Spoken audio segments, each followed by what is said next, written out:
I'm Maria Wilson. And I'm Danielle Mandikian. And we are scientists. We love science. Yeah, we do. So when we aren't doing it, the next best thing is to talk about science. And what's really awesome is that we're surrounded by some of the most brilliant minds in research. We're going to step away from the labs today to talk to other scientists about the cool stuff they are thinking about, working on, and imagining. As well as how some of these discoveries just might lead to new medicines. So grab your favorite drink, get ready to unlock your science brain, and join us for Two Scientists Walk Into a Bar. The show for scientists, science geeks, and the people who love them.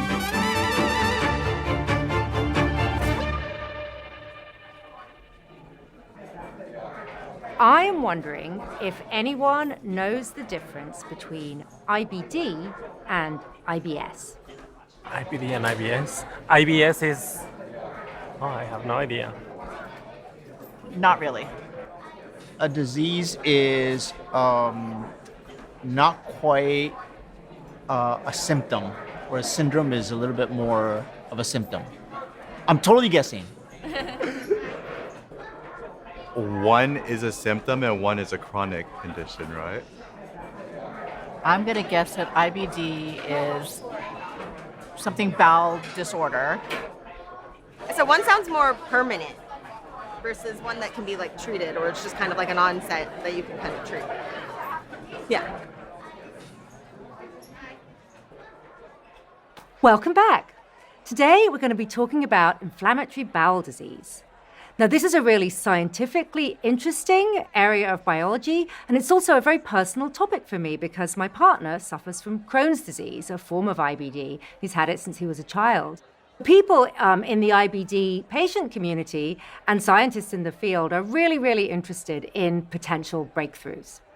With me today are two guests, Katie Park and Seppi Lin, who are both experts in this disease area. Katie treats patients and Seppi develops medicines. We're going to talk about a lot of things in this episode, but let's start by defining what is IBD, inflammatory bowel disease, and what it isn't. It's not IBS. This is something that confuses people. Yeah, I mean, I could literally speak for the next hour on this, but I'll try to keep it brief, and Seppi, please help me. So inflammatory bowel disease is not irritable bowel syndrome, IBS. It consists of Crohn's disease and ulcerative colitis. They are immune-mediated conditions, and once diagnosed, it's lifelong, it's chronic, it's relapsing and remitting. And I think the best way to describe IBD so that the audience here just kind of gets it right away is that imagine yourself as a young adult trying to get your first job or trying to finish school, and you are waking up in the middle of the night 10 to 20 times a night with bloody diarrhea, abdominal cramping, urgency, hesitancy, rectal blood, anemia, fatigue, fevers and joint pain, hair loss. So it is an absolute devastating chronic condition if you have moderate to severe. I have friends who have IBD. I have family members who have IBS. There may be an overlap in symptoms. However, the biology behind IBD is very different than the biology behind IBS. And Katie spoke to some of that around, hey, IBD is associated with spondyloarthropathies, with other conditions, and the risk of other things like colon cancer are much more elevated in patients with IBD. And that necessitates a completely different form of treatment, right? And my friends with IBD, one of them can't think about driving. They limit how far from home they drive because they never know when they're going to have another symptom, right? So it really isn't just an inconvenience. That's right. It's life-changing. Yeah. Very, very unpleasant. What is going on? What's happening in the gut that's causing all of these pain and symptoms and problems? Well, I mean, in medical school, we used to focus back then on genetics. We used to focus on known gene associations like the NOD2, but now it's gene plus environment plus some trigger. And NOD2 is a gene involved in immune function. That's right. Yeah. That's right. So if you imagine this overlapping three-way Venn diagram, you know you are genetically susceptible. But interestingly, in modern era, I would say especially in the last 20 years, you realize that there's an interplay with environment, foods you eat, and your microbiome in particular, whereby folks who we never thought would have been highly susceptible to IBD, such as underrepresented minorities, in particular, they end up presenting with new onset IBD. And then there's that trigger, whatever the trigger may be, but it's almost always invariably due to some stress factor that the patient might be going through. It's often sleep deprivation or studying for a major exam. It happens in the worst time. I remember several patients, the week before their MCAT or their LSAT, the months leading up to their wedding, trying to study for the bar. There are so many stories of that stressful event creating absolute chaos. I think what's been challenging for the field is we haven't gotten a completely good handle on the different causes of IBD. Clearly, it's about a dysregulated immune system, but it's not just a single pathway. And it's not like an autoantibody, autoimmune disease like type 1 diabetes exactly, right? It is not. So if you compare, let's say, IBD to another inflammatory disease like psoriasis, where Th17 cells and the IL-17 and IL-23 pathways are central in the pathogenesis of psoriasis. That is not the case for IBD, and it's because it's multifactorial. There's more than one pathway involved. There's more than one cell type involved. That leads to difficulty in diagnosis and treatment because different patients have different cardinal pathways that are involved in what's going on with them. Seppi's right on point here. There are so many pathobiology mechanisms of action that are at play, and you don't even know at the time of diagnosis or after 2 years into a stable therapy which one is dominating the actual presentation. So we talked about the genetics and the environment. When you think about those two things, you tend to think about epigenetics as well, like what else is going on. Is it true that the disease is increasing in incidence? That seems to be the case. You were saying it's increasing in ethnic groups that didn't typically have the disease in the past. What is this? Yeah, I mean, it's got to be epigenetics. Yeah. There is some epi or other or non-primary gene that genetics that's driving the phenotypic overexpression towards immune dysregulation of a Crohn's patient or an ulcerative colitis patient. And it's just fascinating to think about because the immigrant from, let's say, Asia, who you would not think would be naturally predisposed to having increased incidence of Crohn's disease and ulcerative colitis compared to a Caucasian in New York, for example, in the Northeast America, they come to the States. They are now, after 10 years of being here, have the same incidence rate as someone living in that particular geographic area. And that's true of people who were born in the US as well, right? That's interesting. They take on the risk of the location rather than the risk of their ancestral genetics. We do think it's diet related. Yeah. We also think there's some other component of the environment. We don't know. And in terms of response to therapy, we know that patients who see a TNF agent, their immune system, in many ways, is permanently different after that. Even if you stop taking it? Yes. Wow. And that's why people switch, right? Yeah. And so epigenetics, or non-nucleic acid-based modification of the genome, is probably one of those factors driving that different type of immune memory, if you will. And that might be good because it's therapeutic, or it could be bad. I think it might help us define what maladaptation is happening to the immune system in terms of losing response to therapy, and what other therapies may be warranted down the line. To geek out even more, we can tell to some degree just by the transcriptome in the gut what therapies a patient may or may not have been on, or whether they may or may not have responded to that therapy in the past or the future. From the gut line, the cells, just a biopsy from the gut? Yes. Yeah, so a whole bunch of different cells in there. Yeah. Yes. And speaking of cells, I just have to comment that if you look at the microbiome changes that happen when you go to a whole different area of the world, it's amazing how you become your microbiome fingerprint of the people you are living with, right?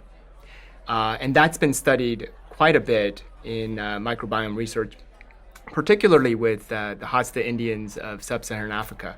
And it's just fascinating to think about that somebody from a whole different part of the world can go to another part of the world, and their microbiome imprint is now very much that of another ethnicity. Yeah, and I think the microbiome intersection with diet is really interesting, right? Because there's a lot of work looking into the diversity of what we eat. Well, that's feeding the bugs, right? Matters to the diversity of what's in your gut. Eat your kimchi and kefir, that's what I say. If we look at folks who are classic, let's say, hunter-gatherers, right? Their diet, which is no processed foods, their microbiome is completely different than, let's say, a super Western diet, which contains a lot of processed foods. And so there is an angle there. It definitely contributes. And I love the idea that your other self, the microbiome that's living inside of you and on you, is actually inducing change to your genetics.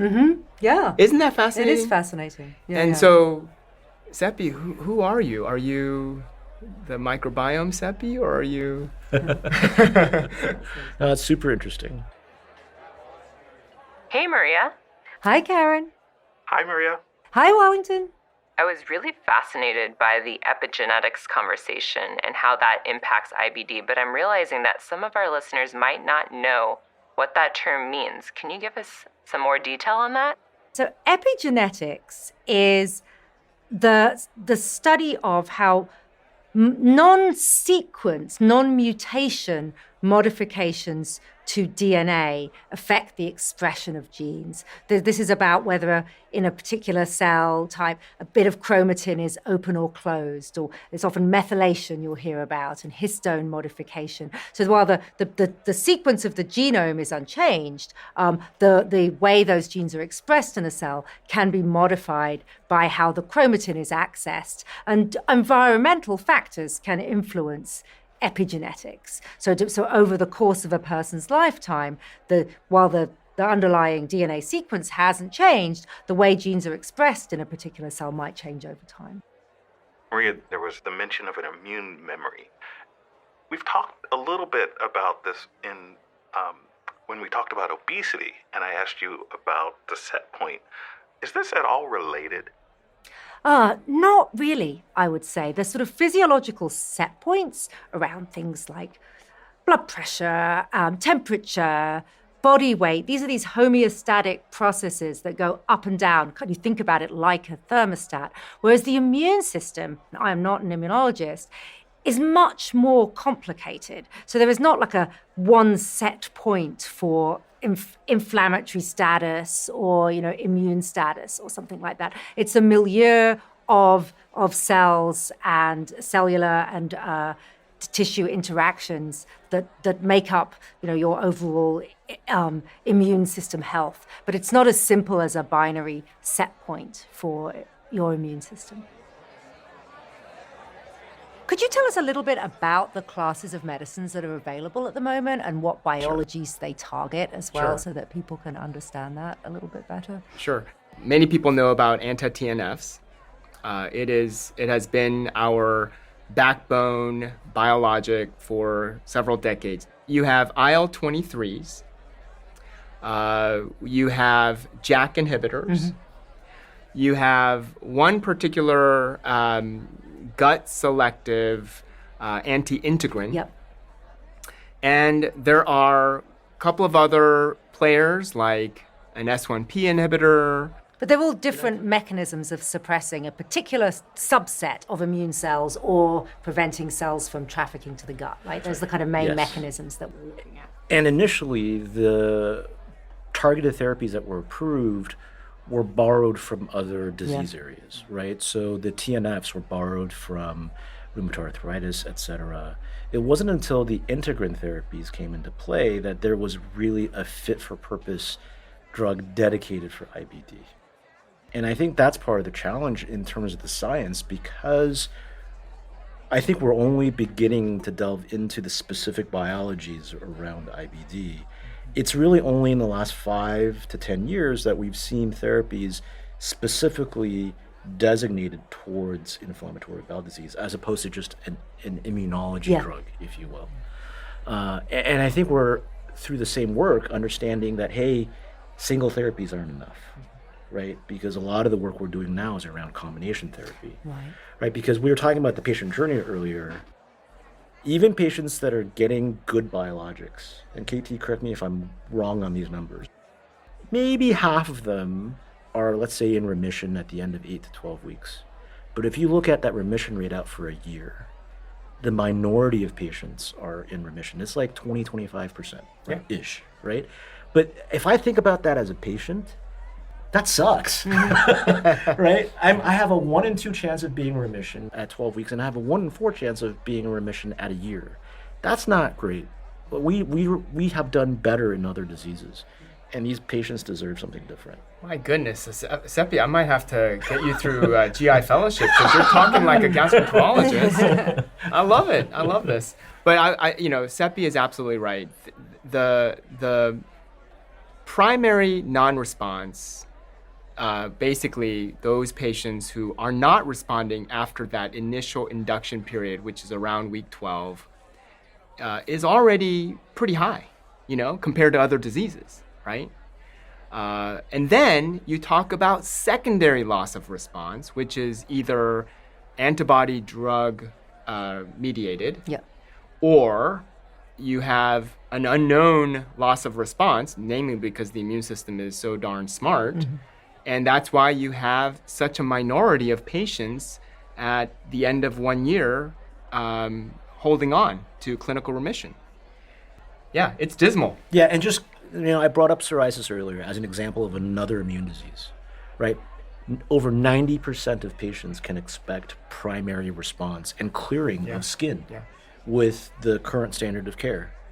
If we could get there with IBD, that would be incredible. How do we do that? There clearly isn't such a one clear biological pathway like in psoriasis. Or maybe there is, but we haven't found it yet. What are the other approaches that we are considering to get to these breakthrough therapies for patients with IBD?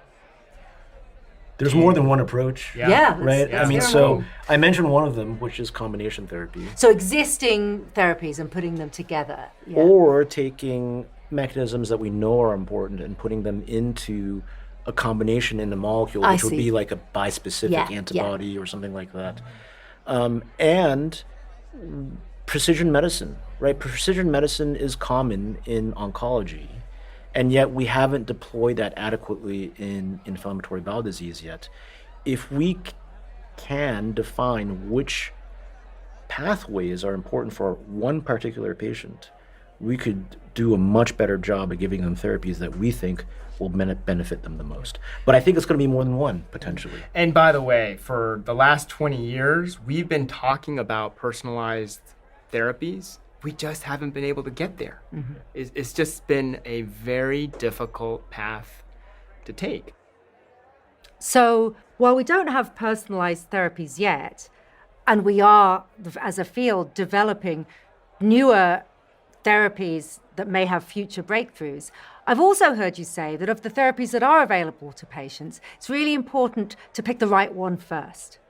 You want to hit hard and hit right in that window of presentation, in that first 6 months to 1 year max. And if you're not getting that patient into deep remission, that patient has now a different kind of relapsing, remitting trajectory years later. So, obviously combination, but you have to hit hard in the beginning. So if your monotherapy is able to aggressively reset better than another monotherapy, absolutely, we have to be able to pick that one as opposed to an inferior one. But you need to Right? know from that patient's biomarkers, Right. biology, biopsy, whatever, which therapy it would be. That's 'Cause right. At the moment, you're just essentially you step That's through right. the levels of care that the guidelines That's right. suggest. Yeah. One more thing in that, that's absolutely right, Maria. So thank you for bringing that up. I just want to make sure that everybody understands how different IBD is because it's on the inside. Psoriasis, you can see it. You can see your healed skin. IBD, there is no way to tell unless you do a scope, right? So I would not stop treating aggressively until I saw what's called mucosal healing. Meaning, if I went in there with a scope and I saw the mucosa of the intestinal lining looking pretty much back to normal, that's when I could back off. But that is not what we do. The clinical symptoms often dictate, pulling off on the gas pedal, and it's way too premature. And that's what we do like 95% of the time in this disease. The patient feels better with steroids. Oh, okay, so let's just get you off of them and let's see how you do. Well, guess what? If you were to scope that patient when they said they, quote, felt better, their colon does not look right. And that's been a challenge, right? It's not like the skin that you can just hey, let me see your skin. And to restate what KT is saying, right? It's I think patients want to feel better, and we've been treating symptoms as opposed to an immune dysregulation. We need to be treating the immune system and not just symptoms alone. And I think that is the breakthrough that we're looking for. And fortunately, unlike, let's say, other diseases where we can't biopsy the tissue, whether it's a brain disease or a lung disease, here we have access to the gut pretty easily. And With the clean out, though. Yes. I was going to say, I don't know how easily that is. Colonoscopy, how easy is that? We can get to the molecular mechanisms behind what's happening in the gut. And that's pretty unique, I think. And so I think we have an opportunity to do what we've been trying to do for the last few decades in terms of personalized or precision medicine, in terms of understanding the biologies that are driving disease in that particular patient. One other thing that I think deserves some sort of a place in this conversation of what do we need to do differently, we have to think about immune reset. Yes, I was hoping one of you would get to this fascinating topic. Tell us about immune reset. In this field, we have thought about immune reset in the context of B-cell therapies. While B-cell therapies we know is at play, B-cell dysfunction, dysregulation is at play in IBD, it is not the dominant player. In fact, when you look at patients with aggressive disease or very much relapsed disease, it's your myeloid cell lines, it's your fibroblasts, it could be your plasma B cells, but you still have the background of your neutrophils and monocytes and the standard players that have been dominating research in IBD. Seppi, what do you think? Look, I think it's super exciting in terms of what the immunology field has done in immune reset. And yes, a lot of it has been based on B-cell directed therapies. And basically wiping out the B cells and letting them start over. And wiping them out deeply enough that the rest of the immune system resets. And that's what we mean by immune reset. Something like that must be possible with the remainder of the immune system, whether it's T cells or myeloid compartment, etc. I used to have a joint appointment in the bone marrow transplantation division, and we used to do that with bone marrow transplantation, which is a highly morbid and risky thing. Yes.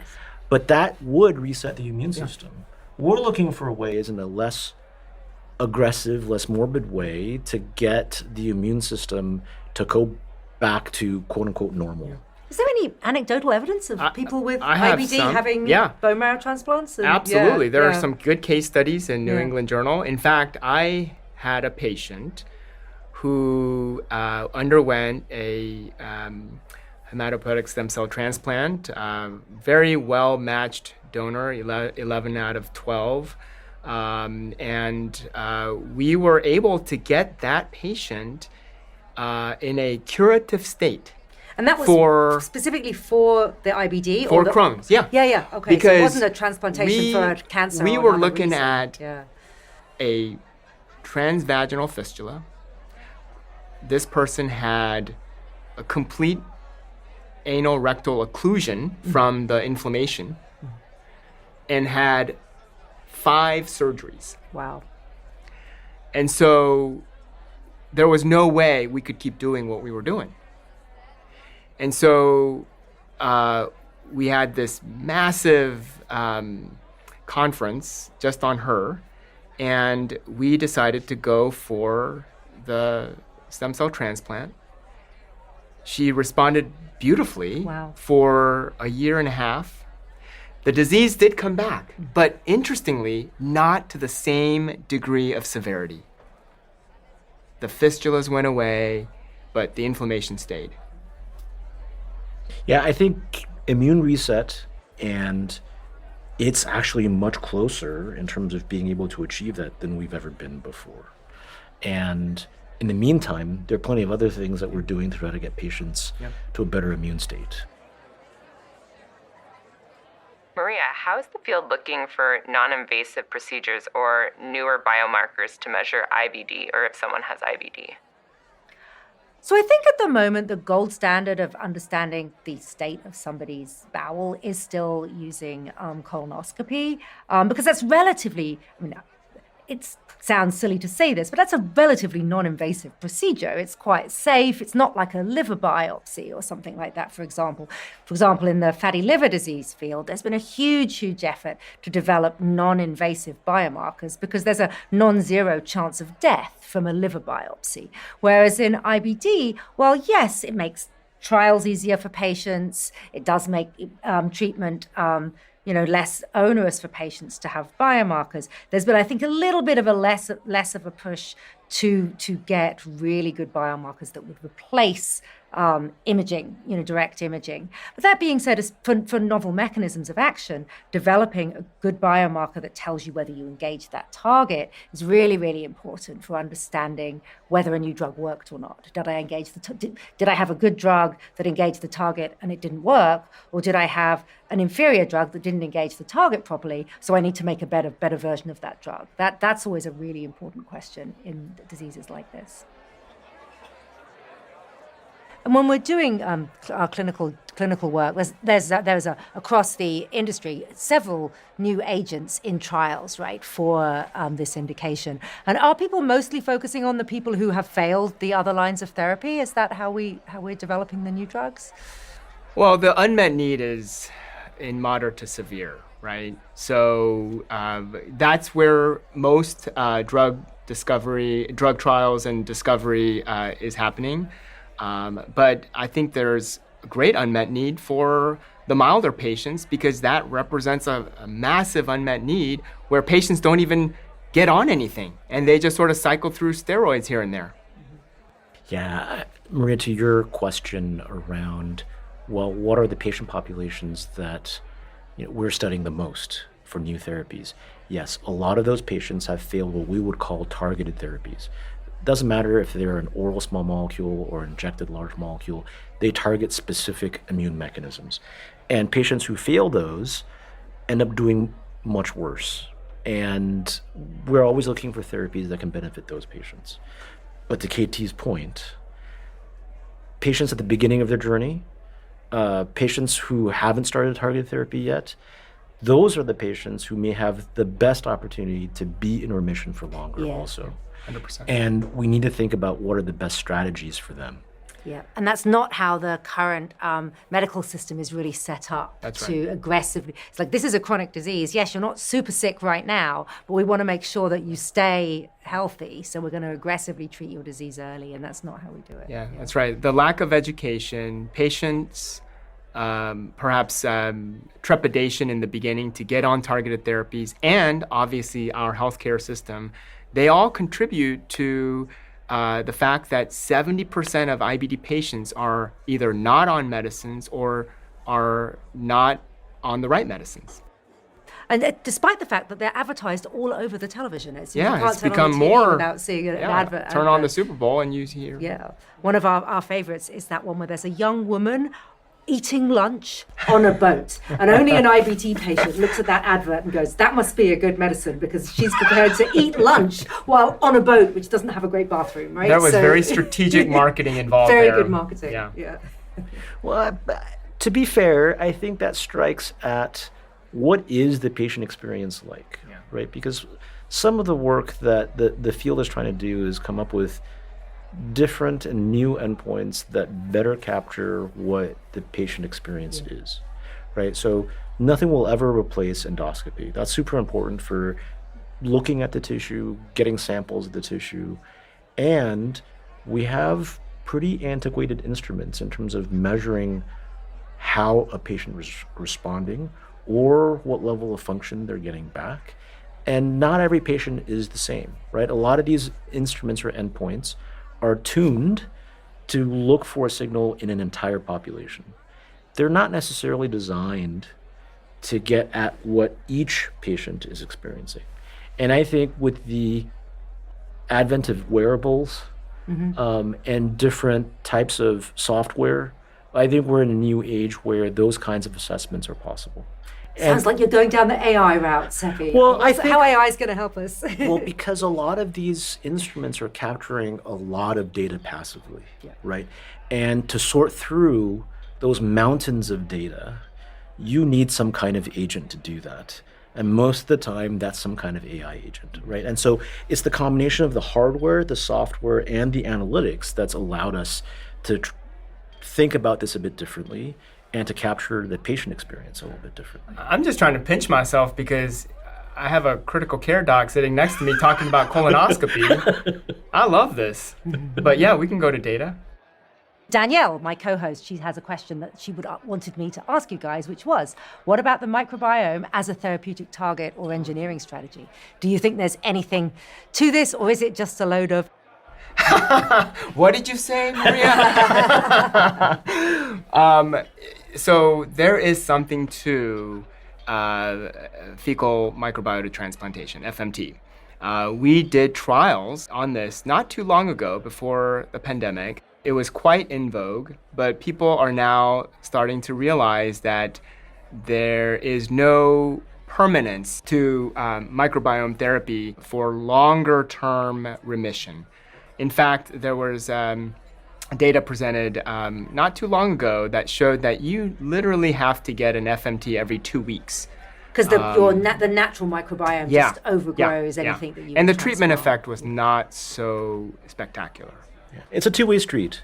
The microbiome affects the immune system affects the microbiome, and no one therapy is going to completely normalize the other. And I think that's why we're seeing these temporary effects from trying to reset the microbiome. You haven't fully reset the immune system either, right? So there's no question the microbiome is important. However, will a microbiome-directed therapy cure IBD? Never say never, but the chances that that's going to be the case are very low. But it's a super interesting topic. I love talking about microbiome and poop. Well, I've known several gastroenterologists in my life, and it does seem to be a theme. Great dinner guests. Well, so one of your questions earlier, Maria, was around what else should we be doing, right? So just by the nature of who we are, KT and I focus on therapeutics. However, to KT's point earlier around early therapy matters, a big part of that is diagnosis. Mm-hmm. There are a lot of patients out there suffering with symptoms for months, years, it's embarrassing, right? It's not before something you they talk are about. Yeah. appropriately diagnosed. Yeah. And some of that is education around symptoms. Some of that may be around access for patients to medical care. But I think we need to think differently about diagnosis as well, because the earlier we can diagnose patients, I think the better they'll do. Yeah. And I can't tell you how many times I saw patients who thought that for decades they had IBS, which is such a shame, right?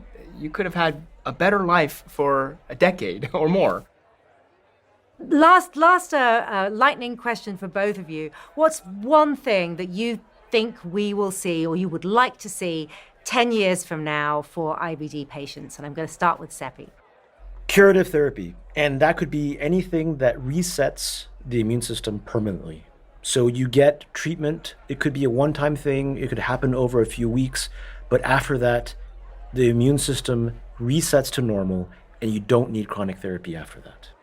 I can't top the cure, but I will say in the 10 years, which can go pretty quickly, I would say aggressive reset, which is really about trying to give the therapy that is so good in the beginning at the time of diagnosis that the patient now goes into deep remission and we're not just treating the surface level symptoms. Thank you so much, both of you. That was a fantastic conversation. Thank you. Yeah, it was a great discussion, guys. This was so fun. Maria, this was a great episode. I learned a ton of things that I had never known. And you started off the episode talking about you have some personal experience. I thought when you guys were talking about and laughing about the commercials and the worrying about things that I didn't quite realize how sort of moment to moment this disease is.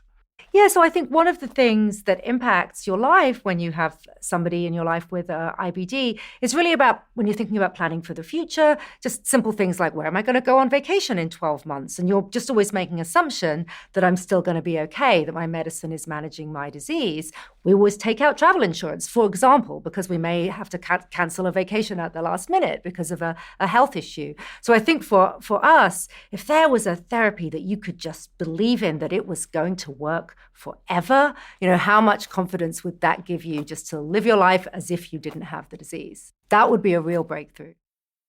Maria, what was the most interesting thing you learned on this episode that you didn't know before?